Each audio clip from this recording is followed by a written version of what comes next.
Part 1 Extended. I dropped by just to say hello, but she said, "Why don't you stay a little longer?" The clock on her wall ticked softly, the sound oddly intimate in the quiet that followed her laughter. I noticed small things then, the way her lamp cast a warm glow that softened the edges of the room, the faint scratch on the coffee table she absent-mindedly traced with her finger, the slow, steady rise and fall of her breathing against my shoulder. "This feels familiar," I said, breaking the silence. She tilted her head slightly, cheek pressing more firmly into me. "Good familiar or dangerous familiar?" I huffed a quiet laugh. "Both." She smiled without lifting her head. "That tracks." We sat like that for a while, not talking, not rushing. Her fingers toyed with the seam of my sleeve, not consciously, like her body had made a decision before her mind caught up. Each small movement sent a ripple through me, nothing explosive, just a steady awareness that I was exactly where I shouldn't be if I wanted to keep pretending I didn't care. "I used to imagine moments like this," she said suddenly. "Moments where someone drops by unannounced." I teased gently. "No," she said, lifting her head now to look at me. "Moments where someone stays." The word lingered. I looked away first, jaw tightening. "I'm not great at staying." "I know." She didn't sound bitter. Just honest. "You always leave before things get complicated.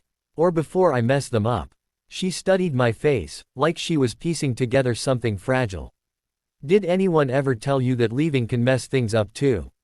I met her gaze then. There was no accusation there, only concern, maybe even hope. That made it worse. Hope always did. "I don't want to hurt you," I said quietly. Her voice softened. "You're already here." That landed heavier than she probably intended. I shifted slightly, turning toward her fully now. Our knees brushed again, closer this time. The space between us felt charged, like it was holding its breath. "You ever notice," she said, "how people think distance keeps them safe? But all it really does is make everything colder." I nodded slowly. "I've lived there." She smiled sadly. "Yeah, I figured." She stood then, breaking the moment just enough to let the tension breathe. "More tea?" she asked. "Sure," I said, though what I really wanted was for her to sit back down. From the couch, I watched her move around the kitchen, comfortable, unguarded. She leaned against the counter while waiting for the kettle, glancing over at me like she was checking whether I was still there. "I won't disappear in the next 2 minutes," I said. She rolled her eyes but smiled. "Good. Because I hate pretending I don't care when someone leaves." She handed me the mug, her fingers brushing mine for a fraction of a second too long. Electricity sparked, subtle, but undeniable.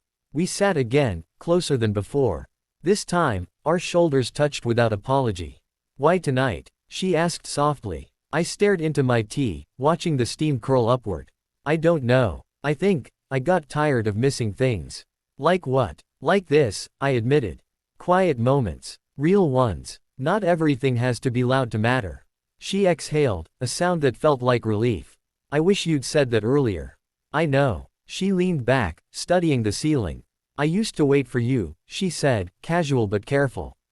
"Every time my phone buzzed, I hoped it was you changing your mind." Guilt tightened my chest. "I didn't know." She glanced at me. "You did. Just didn't want to." "Fair." I set my mug down. "I'm trying now." Her eyes searched mine, cautious. "Trying how?" "By not running. By sitting here, even though it scares me." She smiled, softer this time. "Good start." The rain began then, light at first, tapping against the windows. The city outside blurred, the world shrinking to this room, this couch, this moment suspended between what was and what could be. "I like the rain," she said. "Makes it feel like the rest of the world is on mute." "Yeah," I agreed. "Like we get a pause." She turned toward me again, closer than before. Her knee rested against mine now, deliberate. "You don't have to leave just because it's late." I hesitated. "I should. But you don't want to." I didn't answer, which was answer enough. She reached out, fingers resting lightly on my wrist. The touch was gentle, almost tentative, like she was giving me space to pull away if I wanted. I didn't. Instead, I turned my hand, letting my fingers lace with hers. Her breath hitched, not dramatically, just enough to tell me it mattered. "There," she whispered. "That wasn't so hard." I smiled. "You're dangerous." She grinned. "You already knew that." We sat like that, hands intertwined, the rain growing steadier outside. There was no rush, no desperate need to define anything. Just two people choosing not to look away. Promise me something, she said quietly. What? Don't make tonight mean nothing tomorrow. I squeezed her hand gently. I won't. She leaned in, forehead resting against mine. Close enough that I could feel her breath, smell the faint trace of tea and something unmistakably her. Good, she said. Because I'm tired of almosts. So was I. And as the rain washed the city clean outside, I realized that staying, really staying, might be the bravest thing I'd done in a long time. Part 2, the morning after, staying a little longer. I woke to the sound of rain still lingering, softer now, like it had exhausted itself sometime before dawn. For a moment, I didn't move. I just listened, to the quiet hum of the city, to the faint tick of that same clock, to her breathing beside me. Slow, even, real. That's when it hit me. I was still there. Not on the couch this time, but in her bedroom, light slipping through half-drawn curtains, painting the walls in pale gold.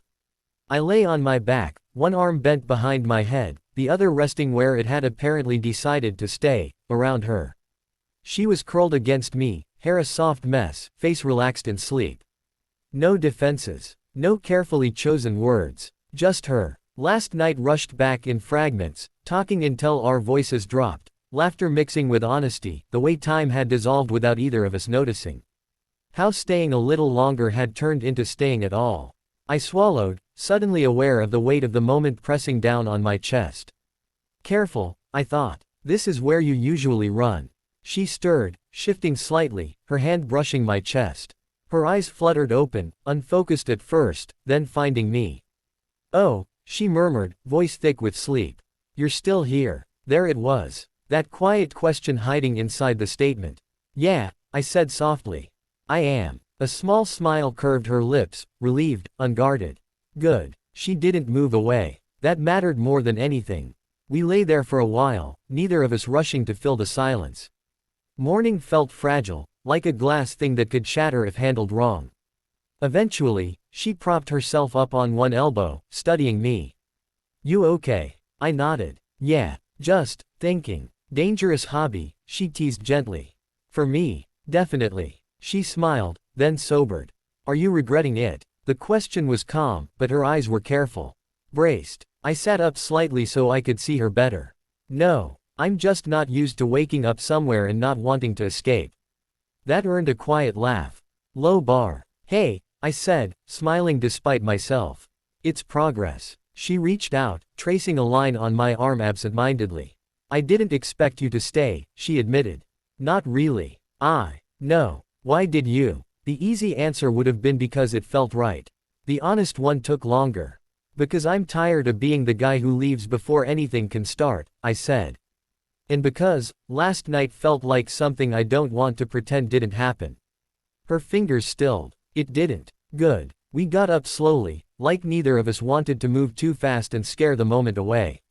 She pulled on an oversized shirt. I found my jacket draped over a chair like a reminder that I'd once planned to leave.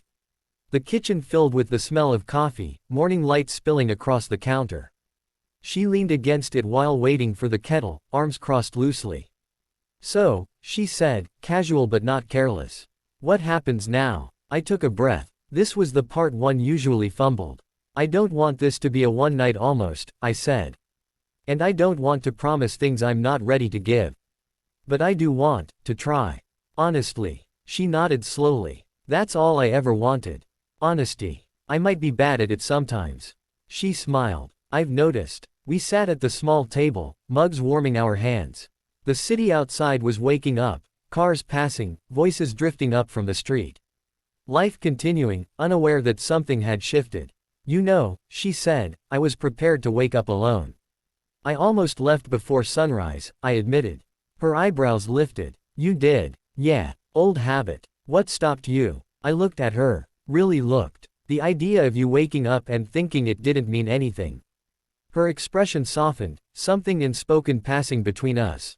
Thank you, she said quietly. After breakfast, reality crept in the way it always does. Phones buzzed. Responsibilities called. The world didn't care that we'd found something tender in the quiet. I stood by the door, slipping on my shoes, that familiar instinct tugging at me again.